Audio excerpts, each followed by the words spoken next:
மேலும் ஒரு தற்போதைய செய்தியை பார்க்கிறோம். பீகார் தேர்தலில் முதற்கட்டமாக பாஜக தரப்பிலிருந்து 71 பேர் அடங்கிய வேட்பாளர் பட்டியல் என்பது வெளியிடப்பட்டிருக்கிறது.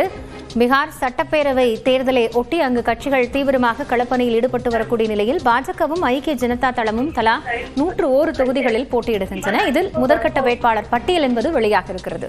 கூடுதல் தகவல்களோடு செய்தியாளர் சுசித்ரா இணைகிறார். அவரிடம் பேசலாம். சுசித்ரா, இப்போ 71 வேட்பாளர்களோட பட்டியல் வெளியாக இருக்கு. கூட்டணியினுடைய நிலைமை என்ன? கூட்டணி தரப்பிலிருந்து இருக்கக்கூடிய வேட்பாளர்கள் எப்போ அறிவிக்கப்படுவாங்க? விவரம்.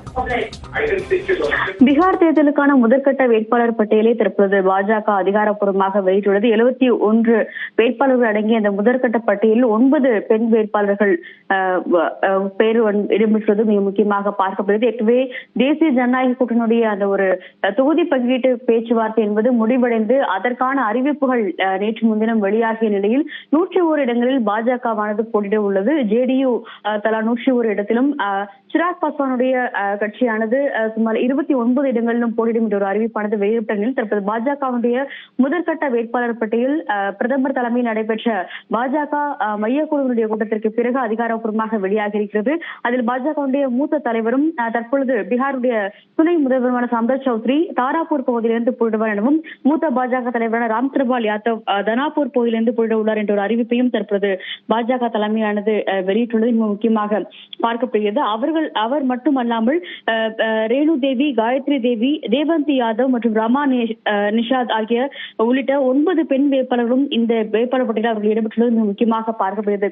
அடுத்த கட்டமாக வேட்பாளருடைய ஆலோசனை தொடர்பாக மீண்டும் பாஜகவுடைய மையக்குழு கூட்டம் இந்த வார இறுதியில் நடைபெற்று அதிகாரப்பூர்வ அறிவிப்புகள் வெளியாகும் என்றும் எதிர்பார்க்கப்படுகிறது. முதற்கட்ட இந்த ஒரு பட்டியல் என்பது நீண்ட ஆலோசனைகளுக்கு பிறகு தற்பொழுது வெளியிடப்பட்டது மிக முக்கியமாக பார்க்கப்படுகிறது. அதே போல ஏற்கனவே கடந்த முறை வழங்கப்பட்டிருந்த ஒரு சில வேட்பாளர்கள் இந்த முறை அவர்களுக்கான அந்த ஒரு வேட்பாளர்களாக அறிவிக்கப்படவில்லை என்றும் மிக முக்கியமாக பார்க்கப்படுகிறது. மூத்த பாஜக தலைவரான அமரேந்திர பிரதாப் சிங் அரா தொகுதியிலிருந்து அவர் தற்பொழுது அவருக்கான அந்த வாய்ப்பு என்பது வழங்கப்படவில்லை என்ற ஒரு மிக முக்கியமான பார்க்க வேண்டும். அதே போல கூடுதல் அறிவிப்புகள் என்பது விரைவில் வெளியிடும் எனவும் பிரதமர் மோடி, மத்திய பாதுகாப்புத்துறை அமைச்சர் ராஜ்நாத் சிங், உள்துறை அமைச்சர் அமித்ஷா உள்ளிட்டோர் முக்கியமான ஆலோசனைகளில் இந்த தொகுதிகளுடைய பங்கீடுதல் மட்டுமல்லாமல் அந்த தேர்தல் கேம்பெயின் உள்ளிட்ட விவகாரங்கள் தொடர்பான ஆலோசனைகளை மீண்டும் இந்த வார இறுதியில் நடத்துவார்கள் என்ற ஒரு தகவலையும் பாஜக தலைமையானது தெரிவித்துள்ளது.